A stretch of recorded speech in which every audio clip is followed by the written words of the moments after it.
నాకు ప్రాణ సమానమైనటువంటి అనకాపల్లి తెలుగుదేశం పార్టీ కుటుంబ సభ్యులందరికీ పేరు పేరున నమస్కారాలు, అభినందనలు, శుభాభినందనలు. మీ ఉత్సాహం చూస్తూ ఉంటే చాలా ఆనందంగా ఉంది. నేను ఎప్పుడు చెప్తాను, తెలుగుదేశం పార్టీ అనేది మామూలు వ్యవస్థ కాదు. ఎవడైనా మనతో పెట్టుకుంటే వాడు ఫినిష్ అయిపోతాడు తప్ప అంత ఈజీగా మనం వదిలిపెట్టాం. ఇటీవల అనకాపల్లి ఇప్పుడే కాదు, మొదటి నుంచి కూడా తెలుగుదేశం పార్టీకి కంచు కోట, దాంట్లో అనుమానం లేదు. అయితే మనం కూడా ఎన్నికల్లో అనేక మార్పులు వస్తూ ఉంటాయి. ఈసారి ఎన్నికలు రాకమునిపే ఒక ఆలోచన చేశాం. ఈ రాష్ట్రంలో ఒక దుష్ట పాలన ఉంది, రాష్ట్రాన్ని భ్రష్టు పట్టించారు, ఈ రాష్ట్రాన్ని పునర్నిర్మాణం చేయాలి. ఆ సమయంలో స్వచ్ఛందంగా పవన్ కళ్యాణ్ గారు ముందుకొచ్చి జనసేన అధినేత పూర్తిగా సహకరించడం, ఆ తర్వాత మనం ఈ రాష్ట్రాన్ని పునర్నిర్మాణం చేయాలంటే బీజేపీ కూడా అవసరం, ముగ్గురం కలిసి పోటీ చేస్తే తప్ప రాష్ట్రాన్ని కాపాడుకోలేమని ముందుకు పోయాం. అయితే చాలా ఎన్నికలు చూశాను, కానీ 2024 ఎన్నిక నా జీవితంలో ఎప్పుడూ చూడలేదు అలాంటి ఎన్నిక. దానికి కారణం మీరందరిలో కూడా బాగా పూర్తిగా ఛార్జ్ అయిపోయారు. పక్కన చూడలా ఒకటే ఆలోచించారు, ఈ రాక్షసులు పోవాలి, రాష్ట్రాన్ని కాపాడుకోవాలి, అదే ధ్యేయంతో ముందుకు పోయారు. దాంతో ఎన్నో విక్టరీస్ చూశాను, కానీ ఈసారి గెలుపు మాత్రం నా జీవితంలో చూడలేదు. పోటీ చేసిన వాళ్ళల్లో 94% స్ట్రైక్ రేట్ రావడం ఇది ఒక హిస్టారికల్ చరిత్ర. ఇప్పుడు నేను చూస్తే అప్పటికి ఇప్పటికీ ఇంకా కొంచెం పెరిగింది, ఓట్లు పెరిగాయి. దానికి కారణం మీరందరూ పనులు చేయడం. నేను కూడా మీరు చూస్తే ఒక పక్క సంక్షేమం, సూపర్ 6 అన్నాం, సూపర్ 6ని సూపర్ హిట్ చేయడమే కాకుండా ఊహించిన దానికంటే ఎక్కువ చేయగలుగుతున్నాం. ఇంకా నిరంతరం కూడా ముందుకు వెళ్తాం. నేను ఎన్నోసార్లు చెప్పాను, నా ఆలోచన ఒకటే, మనం కష్టపడేది ప్రజల కోసం, నిరంతరం ప్రజల్ని ఎంపవర్ చేసుకుంటూ ముందుకు పోవాలి. అందుకని నేను ఏమాత్రం కూడా ఎన్ని ఇబ్బందులున్నా చెప్పిన మాట నిలబెట్టుకోవడానికి ముందుకు పోయాం. ఇంకొక పక్కన మన బ్రాండే మీరు చూస్తే అభివృద్ధి, ఒక పక్క సంక్షేమం, ఇంకొక పక్క అభివృద్ధి. అభివృద్ధిలో మీరు చూస్తే గడిచిన 1.5 సంవత్సరాల్లో దగ్గర 18 నెలల్లో 21 లక్షల కోట్ల రూపాయల పెట్టుబడి వచ్చిందంటే అది మన బ్రాండ్. ఈ రెండు వచ్చిన తర్వాత నేను సుపరిపాలన, నేను ఎప్పుడూ మాట్లాడుతూ ఉంటాను. నన్ను చూడంగానే ప్రతి ఒక్కరిలో ఒక నమ్మకం వస్తుంది ఇండస్ట్రీలో. మొన్నే విశాఖపట్నంలో మీరు చూశారు. అందులో మీరు చూస్తే ఒకప్పుడు ఈజ్ ఆఫ్ డూయింగ్ బిజినెస్ మాట్లాడాం, ఇప్పుడు స్పీడ్ ఆఫ్ డూయింగ్ బిజినెస్ మాట్లాడుతున్నాం.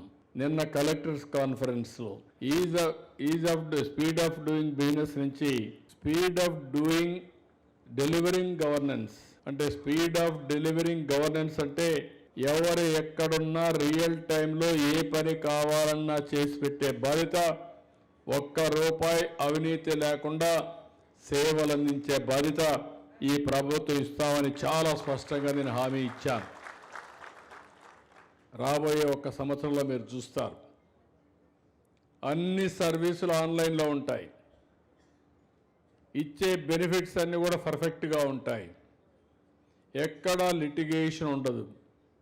ఎవడైనా భూ కబ్జా చేస్తే అక్కడనే పాచేస్తాం తప్ప వాడిని వదిలిపెట్టే పరిస్థితి ఉండదు. రౌడీలకి రాష్ట్రంలో స్థానం లేదు. ఆ రౌడీ అని చెప్పుకుంటే తోక కట్ అయిపోతుంది తప్ప మళ్ళీ ఇంకొకసారి రౌడీ అని చెప్పేదానికి కూడా అతనికి శక్తి ఉండకుండా చేస్తాం.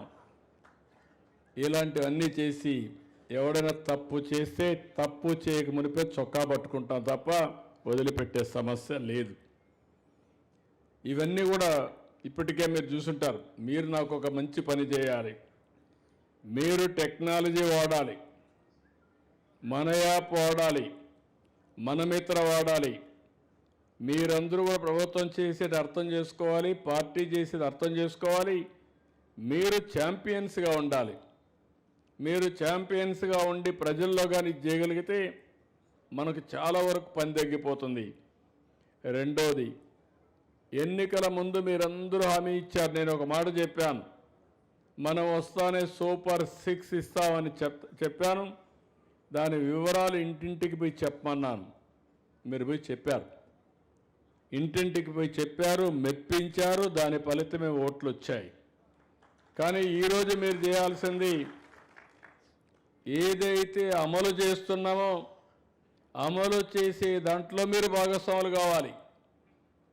అంటే మీరు ఇంట్లో పడుకున్నారనుకోండి, ఇప్పుడు చెప్పారు, ఇచ్చాం, మీరు కనపడరు. కనపడకపోతే ఏంటి, ప్రజలకు మిమ్మల్ని మర్చిపోతారు. మన కష్టం కూడా ఫలించే పరిస్థితి రాదు. అందుకే ఇటీవల కాలంలో మీ అందరికీ మెసేజ్ ఇస్తున్నా. పార్టీని కూడా మీరు చూస్తే చాలా సిస్టమేటిక్గా పనిచేసే వాళ్ళ కోసం నేను ఎత్తుక్కుంటా వస్తానని చెప్పా. ఈరోజు ఎత్తుక్కుంటా రావడమే కాదు, పని చేసే వాళ్ళకే దండేస్తున్నాను తప్ప పని చేయని వాళ్ళకి దండేసే పరిస్థితి లేదు. దానికి కూడా శ్రీకారం చుట్టాం. రెండోది, మీతో ఉంటానని చెప్పాను, ముందు మాదిరిగా ఉండదని చెప్పాను. ఈరోజు ఎన్ని ఇబ్బందులున్నా నేను ఏ జిల్లాకు వచ్చినా జిల్లాలో ప్రజలతో 2-3 గంటలు స్పెండ్ చేస్తే నా కుటుంబ సభ్యులతో 1 గంట అయినా సరే మినిమం స్పెండ్ చేసే వెళుతున్నాను.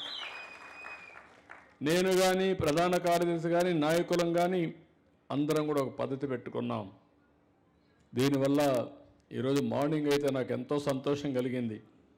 ఎయిర్పోర్ట్లో లైన్ నిలబడుకొని నాకు స్వాగతం పలికిన వాళ్ళందరినీ మాట్లాడుతూ వస్తే, నేను మార్కెట్ కమిటీ చైర్మన్గా ఉన్నా, డైరెక్టర్గా ఉన్నా, లేదంటే గౌరవ కార్పొరేషన్లో ఉన్నా, లేదంటే ఇంకో కార్పొరేషన్ ఉన్నాను, ప్రతి ఒక్కరూ మీ హోదా నాకు గుర్తు చేశారంటే నేను గర్వపడుతున్నా. అది ఈసారి మార్పు.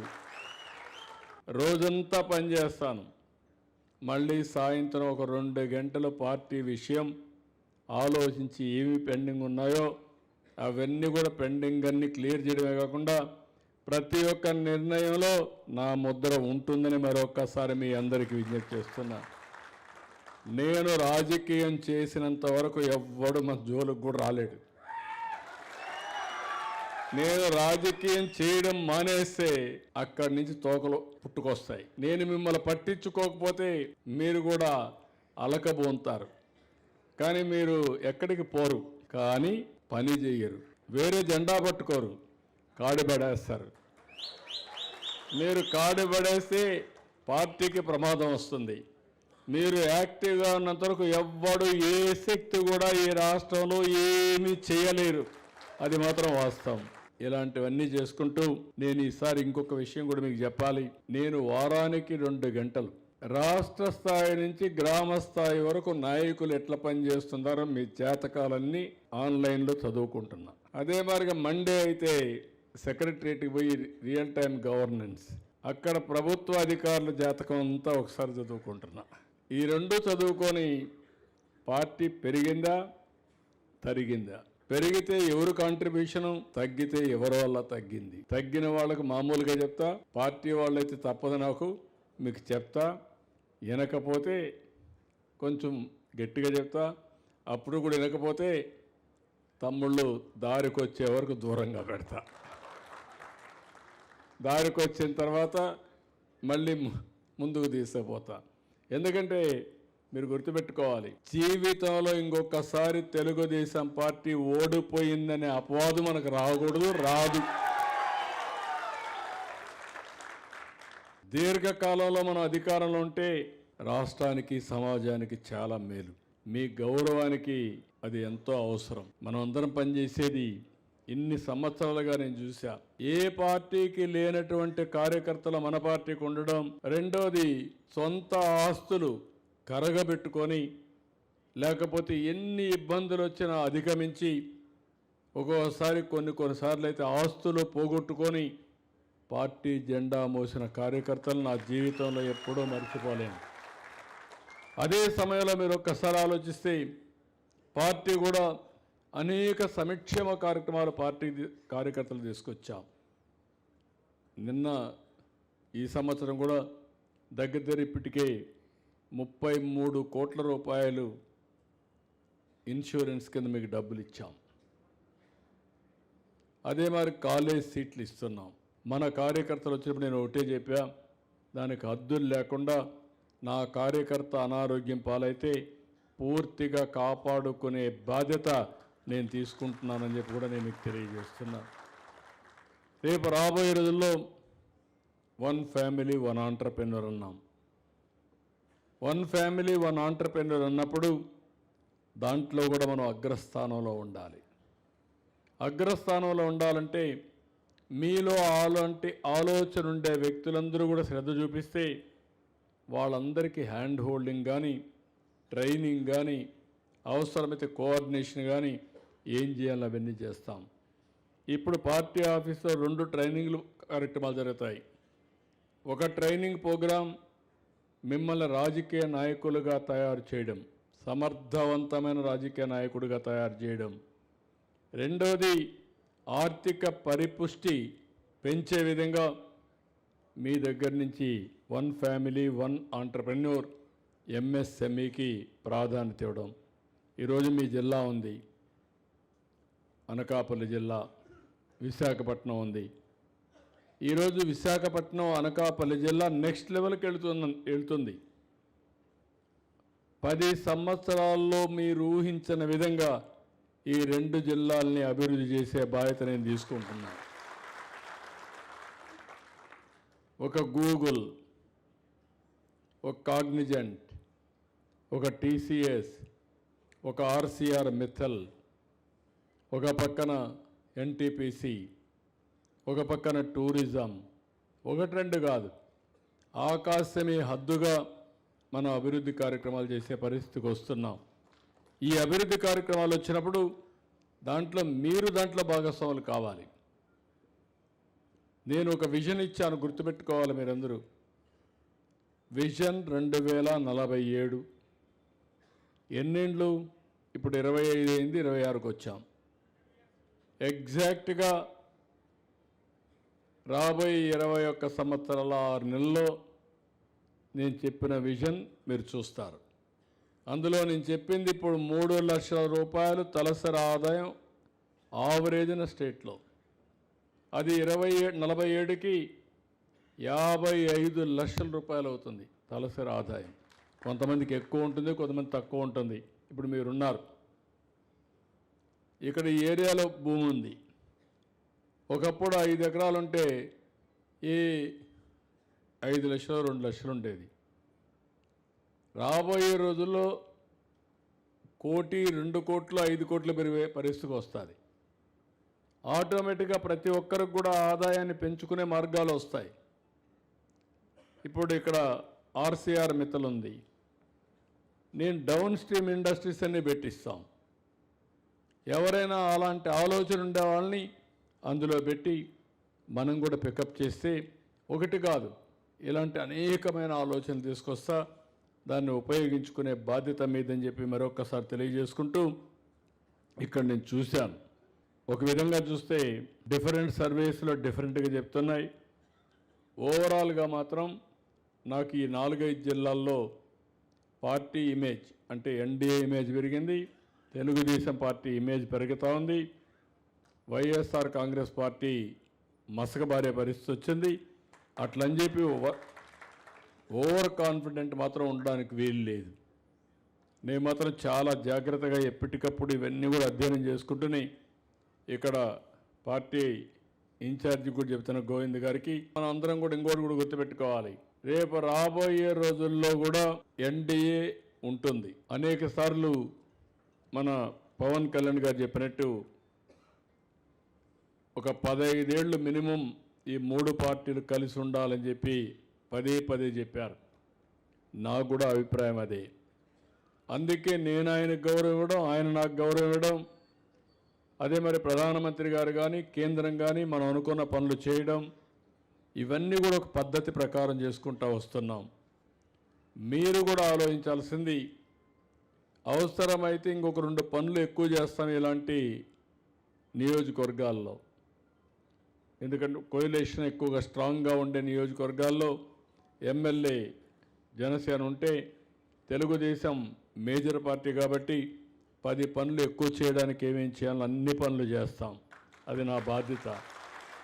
అదే సమయంలో మీటింగ్లు పెట్టుకొని మీకు ఏ పని వచ్చినా చేసే బాధ్యత గోవింద్ గారికి ఉంది. ఇక్కడ మంత్రి గారు కూడా ఉన్నారు.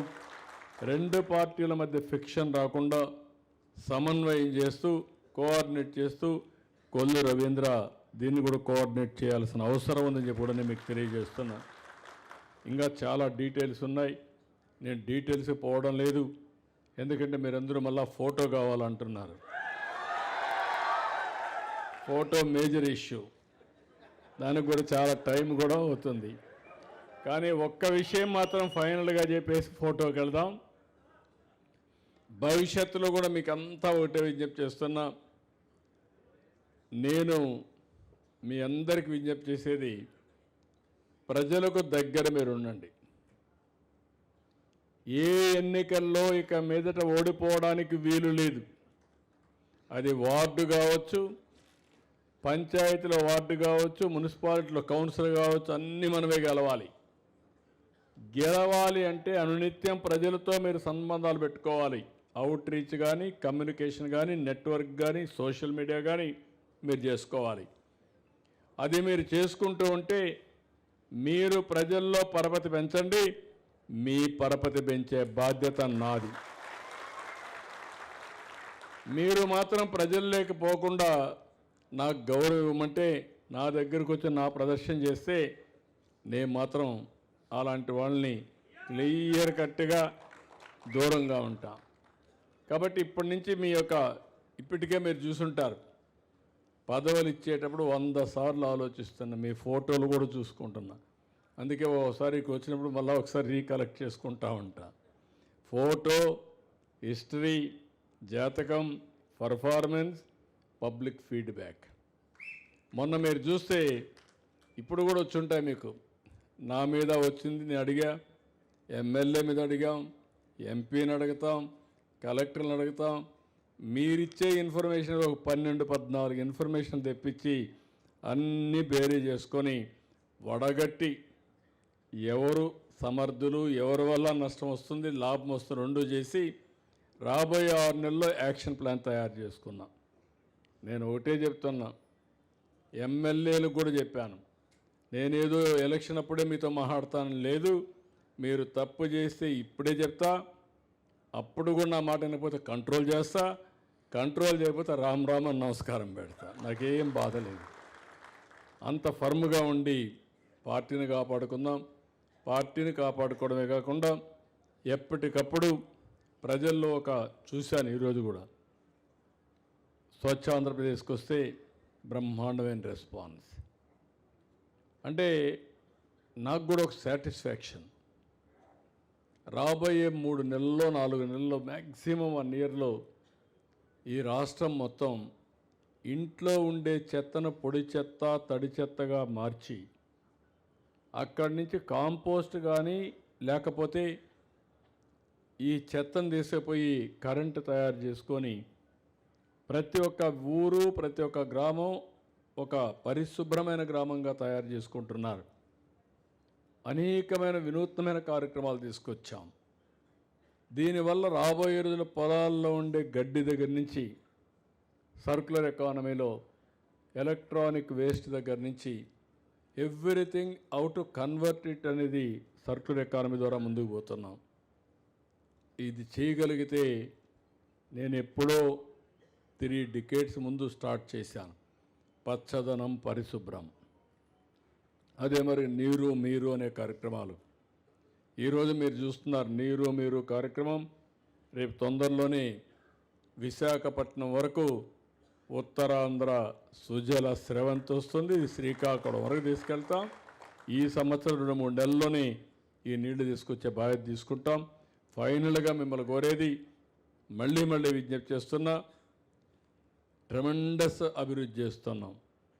నా జీవితంలో నేను ఊహించినటువంటి అభివృద్ధి చేయగలుగుతున్నాం. అదే సమయంలో మిమ్మల్ని కోరేది దీన్ని ఓట్లుగా మార్చే బాధ్యత మీది.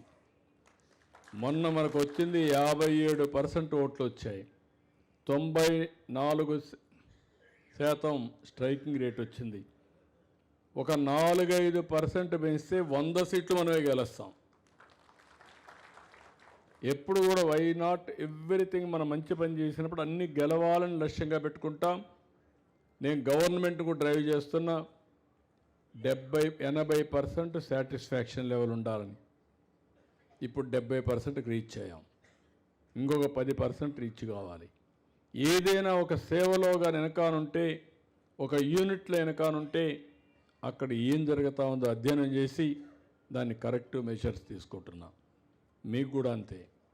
పొలిటికల్గా పలాని ఊరిలో పలాని యూనిట్లో నష్టం వస్తుందంటే ఎందుకు వస్తుందో అధ్యయనం చేస్తా. పలాని బూత్లో నష్టం వస్తుందంటే ఆ బూత్ కూడా అధ్యయనం చేస్తా. ఒకవేళ ఆ బూత్లో ఉండే వ్యక్తి సమర్థుడు కాకపోతే సమర్థుడు ఎక్కడున్నాడు ఎతికి అతన్ని పెడతాం. ఆ విధంగా ఎక్కడ కూడా వీక్ లింక్స్ లేకుండా మొత్తం స్ట్రెంగ్తన్ చేసుకుంటే, రీస్ట్రక్చర్ చేసుకుంటే మనకు ఇంకా ఓటమి సమస్య ఉండదు. ఇప్పటికి కూడా మీరు ఆలోచిస్తే 3-4 ఎన్నికలు నేను చూశాను. 3-4 ఎన్నికల్లో దగ్గర 4,800 బూతులు మనకు మైనస్ వచ్చాయి. 46,000 బూతుల్లో ఈ 4,800 బూతులు కానీ ఒక 60% కానీ పాజిటివ్గా వస్తే మనల్ని ఎవరు ఓడించలేరు. దానికి కూడా వర్కౌట్ చేస్తున్నాం. మళ్ళా కాన్స్టిట్యూన్సీ డీలిమిటేషన్స్ కూడా ఉంటాయి. ఆ విషయం కూడా మీరు గుర్తుపెట్టుకోవాలి. మొన్నే గవర్నమెంట్ ఆఫ్ ఇండియా క్లారిటీ ఇచ్చారు. మళ్ళా డీలిమిటేషన్స్ ఉంటాయి. మనకు కాన్స్టిట్యూన్సీ కూడా పెంచాలి. దానికి కూడా వర్కౌట్ చేస్తాం. అల్టిమేట్గా మిమ్మల్ని నేను కోరేది సమర్థుల్ని ఎంపిక చేసే బాధ్యత నాది, సమర్థులుగా తయారయ్యే బాధ్యత మీది. Thank you one and all. Good luck.